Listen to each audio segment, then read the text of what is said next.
So today I'm going to be talking about the keto crotch.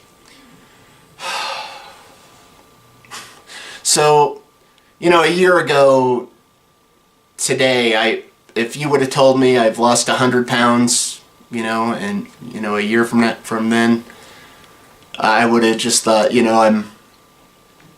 what limbs am I going to lose? What happened?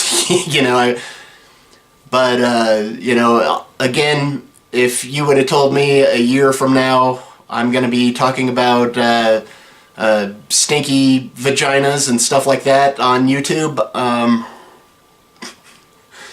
yeah, that sounds kind of more like me.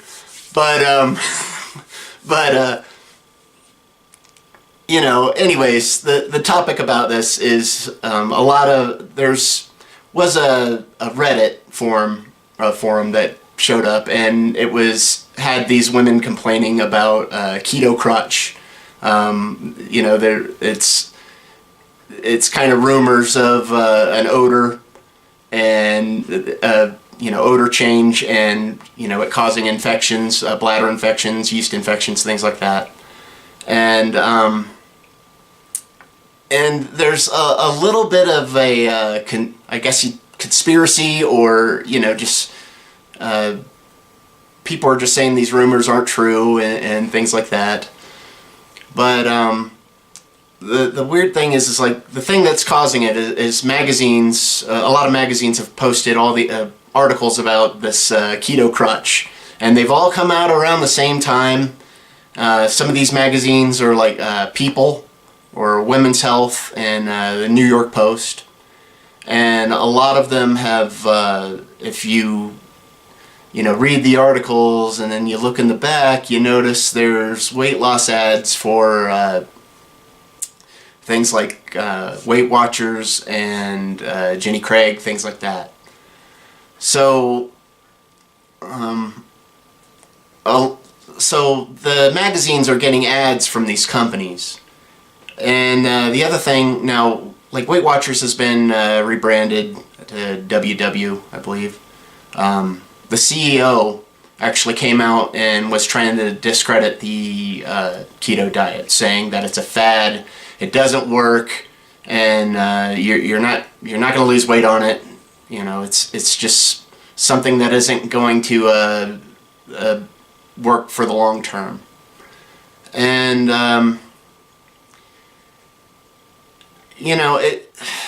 it's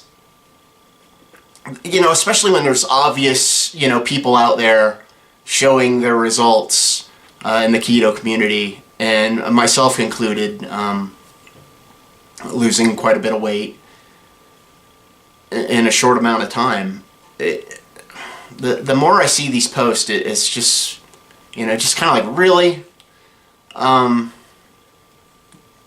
But like I said, this originally came out on a Reddit post, which is just like an open internet forum. Any jackass with a keyboard can write anything on there. Some people are even wondering, I wonder if these businesses might have started it. I can't claim that for certain or anything like that, but it makes me wonder. But there is a video I wanted to link in the description. It's by a medical professional, Dr. Ken Berry. The video is actually called Keto Crotch, and he goes into a lot more detail on it, and I think everybody should go check that out. Like I said, he's a medical doctor, he's got a practice, everything. Check him out. But what he goes on to talk about, just briefly, I'll cover it. He talks about the high amounts of sugar in the blood actually create an environment for, infections and like bladder infections or yeast infections, things like that, to thrive. And those are things that can change the odor in the crotch region, So,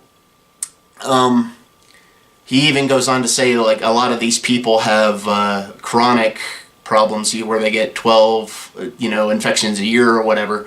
And he puts them on a keto diet, and it reduces it either completely, or maybe they're getting like one a year or something like that.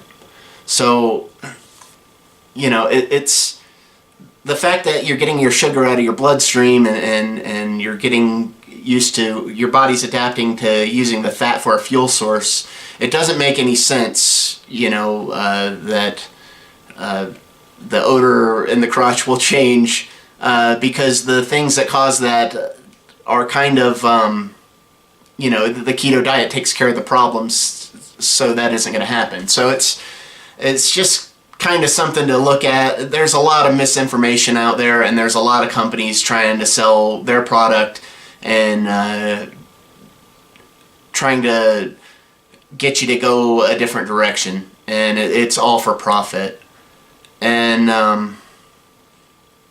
you know, and it just, you know, it doesn't make sense that the diet would cause any of those problems, and it doesn't make sense that these companies are doing this. You know, it's the reason I ended up doing this video is it kind of just, when I see companies, you know, or medical,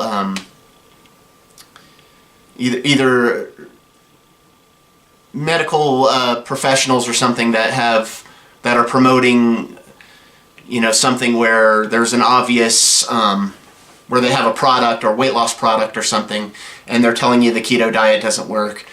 It just the disservice that they're doing to the people that they convince, where this is something that could work for them.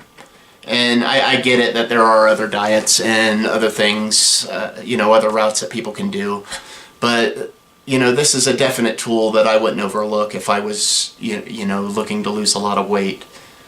But it just boils my blood when people just do stuff like that. But I want you to go out and do some research for your own. Check out, you know, check out other videos on the topic and make your own decision, of course. Thanks for listening.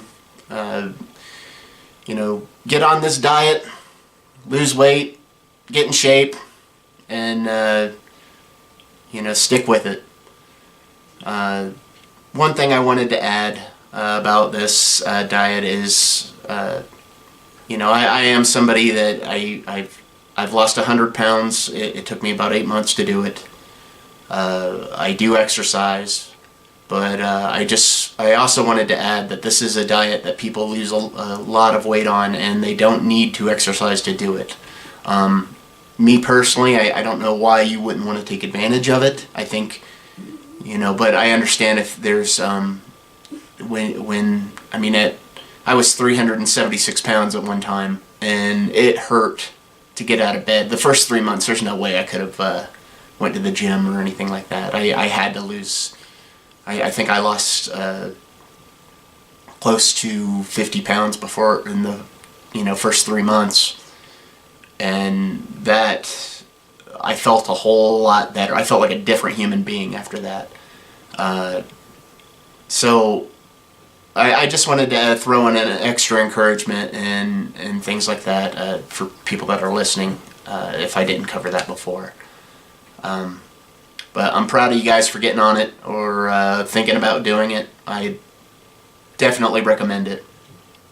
But just like I said, stick with it, stay consistent, and let's wash our crotches. You should be fine. But thanks for listening.